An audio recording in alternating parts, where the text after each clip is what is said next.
తాకట్లో ఉన్న బంగారాన్ని విడిపించి ఆ రోజున మార్కెట్ ధర కట్టి మిగిలిన డబ్బును మీకు అందిస్తుంది కొమ్మూరి గోల్డ్.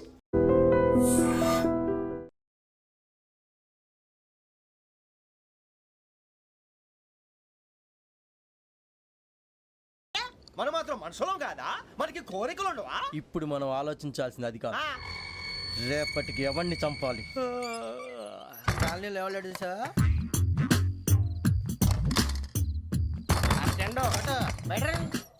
నువ్వా వెంకీ? ఏంటి వెంకీ ఈ టైంలో వచ్చా? నీతో మాడే పని ఉంది, దా చెప్తా. ఏ బాగా నిద్రొస్తుందా? సరిగానే రే, నువ్వు మమ్మల్ని చూసే తలిపేసావా? మామూలుగానే వేసాను. మామూలుగా వేసేవాడివి. మేము రావడానికి ఒక నిమిషం ముందో మేము వెళ్ళాక ఒక నిమిషం తర్వాత వేయాలి కానీ బిలాల్ రాజా, నాకు నిద్ర వచ్చి పడుకుందామని తలుపేసుకున్నాను. అయినా నా ఇంటి తలుపులు నేను అడిగేసుకోవాలంటే తప్పు చేసిన కాక ఇంకా గేర్ సమాధానం చెప్తావా? మీ ఇంట్లో పెళ్లిడికి వచ్చిన ఆడపిల్లలు ఎదురున్నారు. ఇదిగో అమ్మాయిలు, మీతో ఎప్పుడైనా యథాశాలు వేసానా? విన్నారా? అడుగు తలుపులు వేసావు. అనవసరంగా గొడవ ఎందుకు ఇక్కడి నుంచి వెళ్ళండి. గొడవ? మీ ఇంటి మీద పడి ఎప్పుడైనా గొడవ చేశానా బిని గారు? లేదు బాబు. విన్నారా? చెప్పు, మమ్మల్ని చూసి తలుపులు ఎందుకు వేసుకున్నావు? అరే, మాకు అప్పించిన వాళ్ళు కూడా మమ్మల్ని చూసి ఎప్పుడు తలుపులు వేసుకోలేదు. ఏం చేయాలి? మరి నువ్వు ఎందుకు వేసుకున్నావు? బాబు టప్ అయిపోయింది, బుద్ధి తక్కువ వేసాను చాలా. అంటే మా మోకాల మీద తలుపులు వేసామని ఒప్పేసుకుంటున్నావు? ఒప్పుకుంటున్నాను. సరే, ఇప్పుడు చెప్పు, మా మొఖాల మీద తలుపులు వేసేంత తప్పు మేము ఏం చేసామరా? అయ్యో బాబు, తప్పైపోయిందని అంటున్నారు కదా, వదిలేయండి బాబు. అదే తప్పు మేము చేసి మమ్మల్ని వదిలేయమంటే మీరు వదిలేస్తారా బిని గారు? తప్పని ఒప్పుకుంటున్నాడు కదా అయ్యా. ఇప్పుడు టైం 11 అయింది, వెళ్ళి పడుకోండి. 11 అయిందా? కొమ్ము ఉంచాడు కదా. నాకు సంబంధం ఏంటి? ఉంది, సంబంధం ఉంది. 11 గంటలకి నా క్లోజ్ ఫ్రెండ్ ఢిల్లీ వెళ్తున్నాడు. 5,000 అప్పిస్తానని ఎయిర్పోర్ట్ రమ్మని చెప్పాడు. నీ గొడవలో పడి ఆ సంగతే మర్చిపోయాను. ఇప్పుడు నాకు జరిగిన నష్టానికి భర్తీ ఎవరు చేస్తారు? మీరా మీరా మీరా? ఎవడు పడితే ఎందుకు చేస్తాడా భర్తీ? భలే వాడి నువ్వు. తప్పు ఎవడు చేసినా వాడే చేస్తాడు. దానికి కారణం ఈ 10 మనిషే కదా. వాడే చేస్తాడు.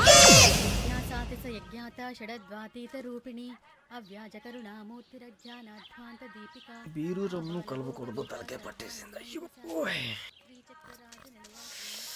ఏంటే చదువుకుంటున్నావా? చదువుకో చదువుకో. దేనైనా వెనక్కి తీసుకురావాలం కానీ పోయిన కాలం వెనక్కి తీసుకురావడం ఎవడి వల్ల కాదు. టైం విలువ గురించి నువ్వు మాట్లాడడం. నువ్వు ఎలా పోతే నాకు ఎందుకులే. ఏమ్మా, నీ పూజ అయిందా? తలకే పట్టేసింది, కాస్త మజ్జిగుంటే ఇవే. మా నాయనే అందరూ పొద్దున్నే లేచి టీలు కాఫీలు అడుగుతుంటే నువ్వు మాత్రం మజ్జిగ అడుగుతున్నావురా. కాఫీలు టీలు తాగే స్టేజ్ వాడు ఎప్పుడో దాటిపోయాడు. రాత్రి తాగింది దిగాలంటే మజ్జిగే తాగాలి. నువ్వు తల దించుకోవడం ఎందుకురా? నీలాంటి యదవనగానందుకు నేనే దించుకోవాలి తల. రాత్రి సుబ్బారావు గారి ఇంటి మీద గొడవకి వెళ్ళేవంటగా. అలా చెప్పాడు మీకు? ఏ మళ్ళీ గొడవ కెడతావా? నీ దెబ్బకు భయపడి రాత్రి తలుపులు తీసి పడుకున్నారంట. తెల్లారగా టైంట్లో దొంగలు పడ్డారు. ఆడింట్లో ఉందిలేండి, పట్టుకుపోవడానికి అక్కడ కూతురు తప్ప. ఎన్నాళ్ళు ఇలా బేవర్స్గా తిరుగుతావురా? ఇన్నాళ్ళని ఏం ఫిక్స్ అవ్వలేదండి. చిచి నాన్న, అమ్మా, కంబైన్ స్టైల్స్ కి ఫ్రెండ్స్ ఇంటికి పిలుద్దాం అంటే వీడికి భయపడి ఎవరు రావడం లేదు. నేనే చేశానే. వాళ్ళ వంక అదోలా చూస్తున్నావంట. గొప్ప ఫిగర్ అని అదోలా చూస్తాను. ఏదో మోహాలు వేసుకొని చదిగా. ఆ గొంతు ఆ వాలకం చూడలేకపోతున్నాను రా బాబు. చిన్నప్పుడు వచ్చి నా అలాగే ఉన్నావు, తెగ ముడిచిపోయారు. ఇప్పుడు నచ్చట్లేదు నాన్నగారు మీకు? నేను యదవలతో డిస్కస్ చేయను. నేను చేస్తాను. మీరు చెప్పదలుచుకుంది ఏమిటో చెప్పండి. ఇంకా చెప్పేదే ఉంది. నువ్వు ఇలా గాలికి తిరుగుతుంటే నేను తిండి పెట్టలేను. నాన్నగారు, ఇప్పుడు శుక్ర మహాదశి 4వ పాదంలో ఉంది. నేను ఇప్పుడు ఏం చేసినా కలిసి రాదు. శనిగారు సెంటర్ లో కాసేసి నన్నే చూస్తాడంట. వాడు అలా సైడ్ అయిపోయి నేను ఏదో అవుతాను కదా. మీరు కంగారు పడకండి. ఇవన్నీ ఆ జగదాంబ చౌదరి గారు చెప్పాడా? జేసీ గారిని గాడు గిడు అనకండి బాబు, మీకే మంచిది కాదు. అబ్బా ఊరుకోండి, ఎవరి నమ్మకాలు వాళ్ళవి. అరా ఇంతకీ ఆ శనిగాడు సైడ్కి ఎప్పుడు వెళ్తాడంట? నువ్వు సెంటర్ లోకి రావాలమ్మా. మరి ఆ గురువు సెంటర్ లోకి ఎప్పుడు వస్తాడంటావు? అవన్నీ మనకి తెలుస్తాయి అంటే జేసీ గారు తెలుస్తాయి. నాన్నగారు, ఒక 1000 రూపాయలు ఇవ్వండి, దక్షిణ నుంచి అన్ని అడిగేసి వస్తాను. ఎదిగిన కూతురు గుండెల మీద కుంపటైతే నీలాంటి బేవార్స్ కొడుకు క్లైమోర్ మైన్స్ లాంటి వాడు చీదరిదుడా. ఆ జేసీ గారు పోయాక వీడు నేను అమ్మ నువ్వే ఫీల్ ఓకే. ఆయన కావాలని అంటున్న మాటలు కాదు, ఆయన దేవుడు. కానీ ఆ శనిగాడు ఆడి కాన్సన్ట్రేషన్ అంతా నా మీదే పెట్టేశాడు. మరి ఇప్పుడు ఎలాగరా నాన్న? ఆ పని మీద డబ్బులు అడుగుతుంటే నిసుక్కుంటున్నాడు. పోనీ నువ్వేనా ఇవే? నా దగ్గర కూడా లేవురా.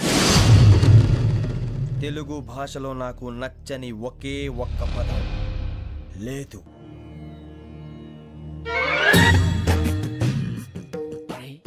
కళ్ళు మూసుకుని ఉన్నాడు, కొంపదీసి నిద్రపోతున్నాడేంటి? ధ్యానం.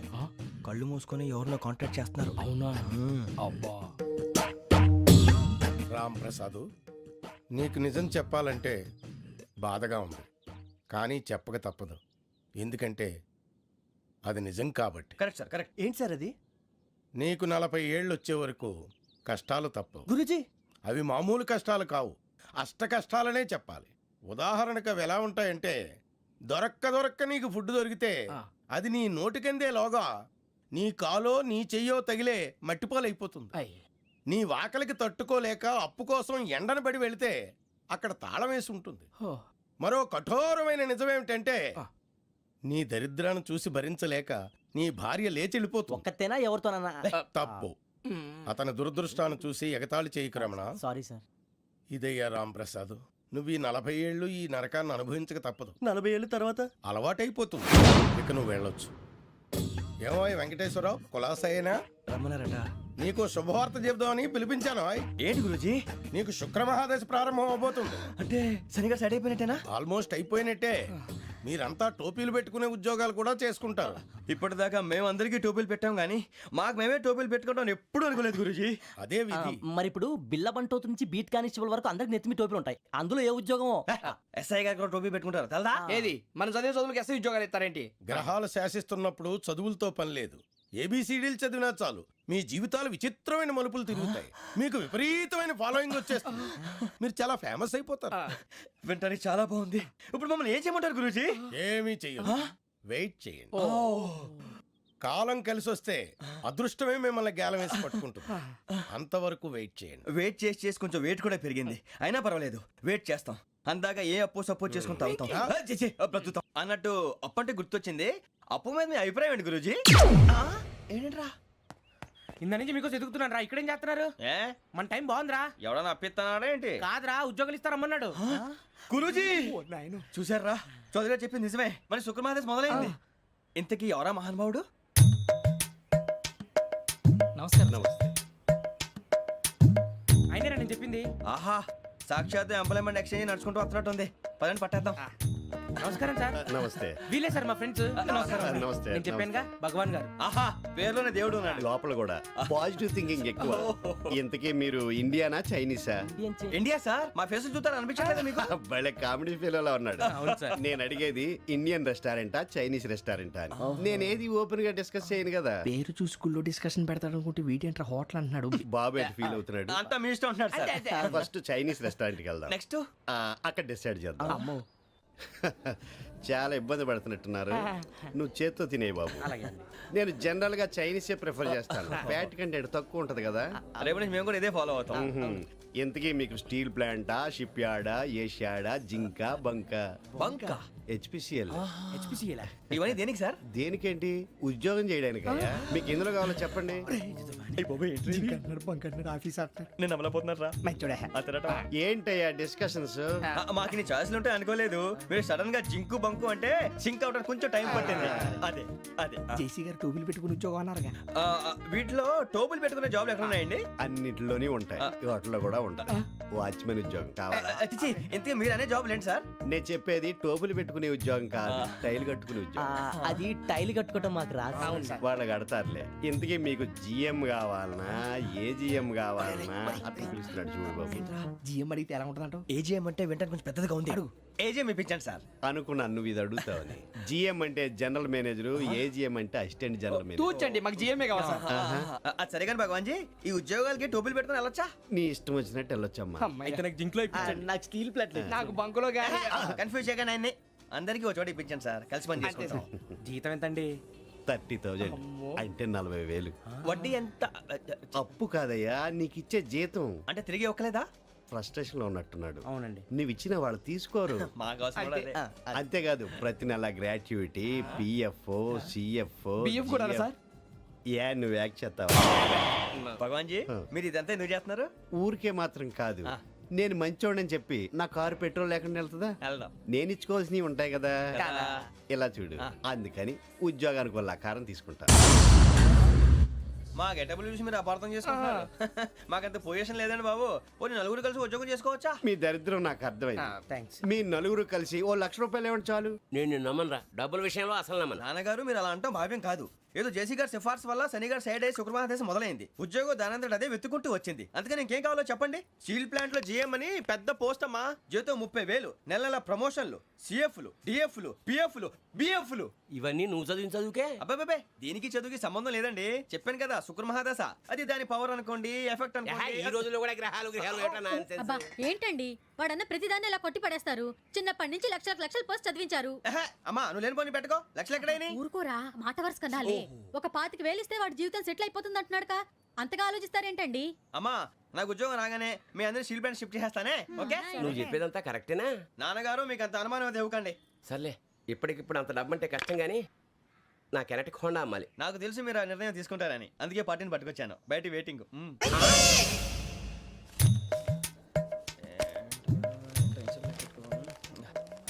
ఇవ్వండి. భగవాన్ జీ, మీతో నాకు కుదరదండి, మీరు తేడా మనుషుల్లా ఉన్నారు. చూడటానికి అలా కనపడతాం కానీ తేడా మనుషులు కాదండి. ఇది ఎంతో లెక్క పెట్టండి. 5,000 తగ్గిందండి. ఆ విషయం నాకు ముందు చెప్పాలి కదా, ఇది తేడాతనం కదా. సర్దుబాటు కాక జరిగిన పొరపాటు, మా దరిద్రం మీకు తెలియంది కాదు. మీ ప్రాబ్లమ్స్ నాకు అనవసరం అండి. ఇప్పటికే మీ మూలంగా 3 లక్షలు బొక్క తెలుసా. మీరు ఫేస్ అంత చిరాగ్గా పెట్టకండి. రే ఆ గొలుసు ఎవరా, తొందరగా ఎవరా, ఆయన కోపం వస్తుంది. ఇదిగో తీసుకోండి, తీసుకోండి, please. భగవాన్ గారు తీసుకోండి సార్, ప్లీజ్. భగవాన్ గారు మీ కోపం తగ్గిందా? కోపం కాదు వెంకటేశ్వరరావు గారు, ఎందుకో మోసాన్ని భరించలేను, అది నా బలహీనత. ఇవన్నీ వదిలేయండి, ఇంకోసారి పొరపాటు జరగదు. మేము ఎప్పుడు జాయిన్ అవ్వాలో చెప్పండి, కొత్త బట్టలు కొనుక్కోవాలి. మీరు ఆ పనిలో ఉండండి. పొద్దున్నే గుడికి వెళ్ళి 9:30 కల్లా, మొన్న వచ్చారే ఆ ఆఫీస్కి వచ్చేయండి, మీ అపాయింట్మెంట్ ఆర్డర్స్ రెడీగా ఉంటాయి. 8:30కి వచ్చేస్తాం. మీరు వచ్చిన వాళ్ళ తలుపులు తీరు. మీ కంగారు నేను అర్థం చేసుకోగలను. ఇంతకాలం పని లేక స్తంభించిపోయిన మీ జీవితాలు ఇక నుంచి వేగం పుంజుకుంటాయి. ఆయన ఉన్నారా? ఎవరు? భగవాన్ గారు. మీరెవరు? ఆయన క్లోజ్ ఫ్రెండ్స్. సరే లోపల రండి. పదా? సార్ వీళ్ళు భగవాన్ క్లోజ్ ఫ్రెండ్స్ అంటారు. సరే నువ్వు వెళ్ళి నేను మాట్లాడతా. సార్ మీరంతా భగవాన్ స్నేహితులా? అవును, అలాంటి స్నేహితులు ఉన్నందుకు గర్వపడుతున్నాం. సరే ఏంటి సంగతి? ఏముంది, మా అపాయింట్మెంట్ ఆర్డర్ చేస్తే పట్టుకులు చేరిపోతాం. ఈ రోజు గురు పౌర్ణమి, మంచి రోజు. అపాయింట్మెంట్ ఆర్డర్ ఏంటి?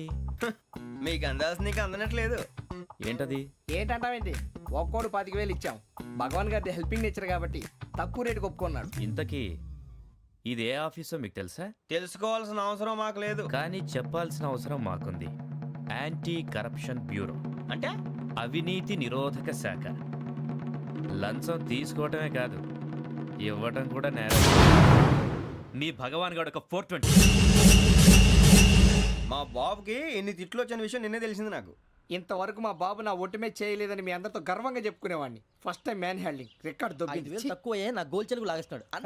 అరే కోపడకండి రా, వాడు ఇక్కడే దొరుకుతాడని మా ఫ్రెండ్ చెప్పాడు. తొక్క దొరుకుతాడు. మీకు జింక్ లో కావాలనా, బంక్ లో కావాలనా, స్టీల్ ప్లాంట్ లో కావాలనా, షిప్ యార్డ్ లో కావాలనా? అంటే ఎక్కడ పడితే అక్కడ ఇప్పిస్తారా సార్? ఎక్కడ పడితే అక్కడ, ఎలా కావాలంటే అలా చేసుకుందాం, ఇబ్బంది ఏమీ లేదు. ఆపరేషన్ లో కావాలనా? అవి గేమ్స్ కదా సార్. ఆ స్పోర్ట్స్ కోటా లేవయ్యా. ఏమైంది సార్? ఉద్యోగాలు ఇప్పించమని ఎంట పడుతున్నారు. నువ్వు టచ్ లో ఫోన్ చేయ.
అవును సార్.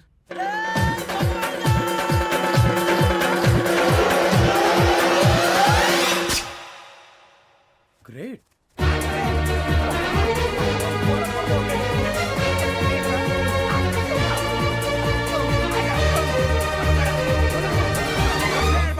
మీ నలుగురు సెలెక్ట్ అయ్యారు. దేనికి?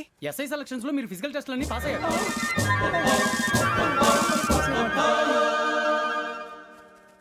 కానీ మేము అప్లై చేయలేదు సార్.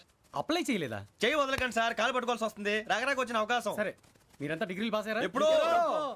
ఓకే, ఇప్పుడు అప్లై చేయండి. Thank you sir. నేను మేనేజ్ చేస్తాను. Thank you sir. మీరు రిటర్న్ టెస్ట్ ప్రిపేర్ అలాగే అవ్వండి. సార్. All the best. రేయ్, ఈ పరీక్షల్లో సమాధానాలని ఏబిసిడ్యూల్లోనే ఉంటాయి. ప్రతి ప్రశ్నకి 4 ఏదో ఒకటి కరెక్ట్ ఆన్సర్. ఏది కరెక్టో మనకు తెలియదు కదరా. నీకు ఏబిసిడ్యూల్ తెలుసు కదా? తెలుసు. అయితే కళ్ళు మూసుకుని 4 ఏదో ఒకటి రాసుకుంటూ పోతాం. మన అదృష్టం బాగుండి అవి కరెక్ట్ అయితే పాస్ అయిపోతాం. ఎస్ఎల్ కూడా అయిపోతాం. వారిని ఏబిసిడీలు వస్తే అసైల్ అయిపోతాం అని తెలిస్తే నాన్న కష్టాలు పడి డిగ్రీలు చేసేవాళ్ళం కాదు కదరా. రెడీ స్టార్ట్ చేద్దాం. నీ ఇష్టదేమో ఆంజనేయ స్వామి. వేసుకో. నీ ఇష్ట పొలిటీషియన్ వాజ్పేయి. ఏబిసిడీలో రావాలి, నేషనల్ లెవెల్లో కాదు, స్టేట్ లెవెల్లో 7. స్టేట్ అయితే చంద్రబాబు నాయుడు. సిఎస్కో. నీకు ఇష్టం క్రికెటర్ ఎవర్రా? Mister dependable. ఆడేవడరా? ఓ నీ క్రికెట్ లో విజ్ఞాన ప్రదర్శనలో ద్రావిడు. డిఎస్కో. వేసావా? నీకు ఇష్టమైన నటుడు బాలకృష్ణ. సమర్సింహారెడ్డిలో డీటెయిల్స్ వద్దు, బిఎస్కో. అయిపోయిందిరా, అందరూ దీన్నే ఫాలో అవ్వాలి. రాత్రికి ఏబిసిడీలు బాగా బట్టి పట్టండి. అందరూ ఏవే ఆన్సర్లు రాయాలి. మునిగితే అందరూ కలిసే మునుగుదాం. అయినా గురువారం పాటు గురుమేట్ల మీద కూర్చొని రాసింది ఖచ్చితంగా జరుగుతుందని జేసీ గారు చెప్పారు. మన ప్రయత్నం మనం చేద్దాం, మిగిలింది నేను ఎక్కడికి వదిలేద్దాం. ఆయన కూడా ఏదో పని ఉండాలి కదా.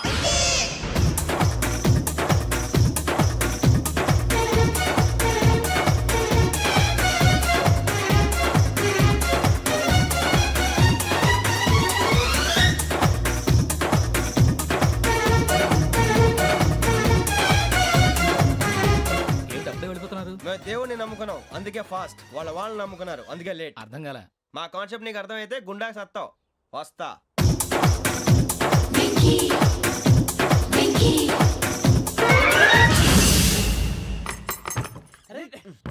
మనం అనుకున్నదంతా జరిగిపోయిందిరా. పొద్దున చిరా తెప్పించకండి. ఎవరు పోయారు? నీ దరిద్రం పోయింది. నువ్వు ఎస్ఐ ట్రైనింగ్ సెలెక్ట్ అయ్యావు. అన్న తండ్రి నేనే నమ్మలేదు, వాళ్ళు నమ్మారు. నాన్న నోరు తెరవరా. వాడు ఇంకా మొహం కడుక్కోలేదమ్మా. వాడికి ఏం కొత్త కదమ్మా, నువ్వు పెట్టవే. అమ్మా చాలా సంతోషంగా ఉంది. ఈ సంతోషాన్ని వెంటనే చౌదరి గారితో పంచుకోవాలి. రేయ్, ఎవడన్నా సంతోషాన్ని కన్నవాళ్లతోటో కట్టుకున్న దాంతోనో పంచుకుంటాడు. నువ్వు మాట్లాడితే దరిద్రుడు జేసీ గారితో. నాన్నగారు మీకు 1,00,000 సార్లు చెప్పాను అనే అనొద్దని. నేను ఈ రోజు పొజిషన్కి వచ్చానంటే ఆయనే కారణం. జగదాంబ చౌదరి గారు అంటే దైవాంశ సంభూతుడు. అయితే వెళ్ళి అదే వెళ్ళి ఆయన కాళ్ళమివ్వడు. మీరు మామూలు మనుషులు కాదు స్వామి. టోపీలు పెట్టుకుని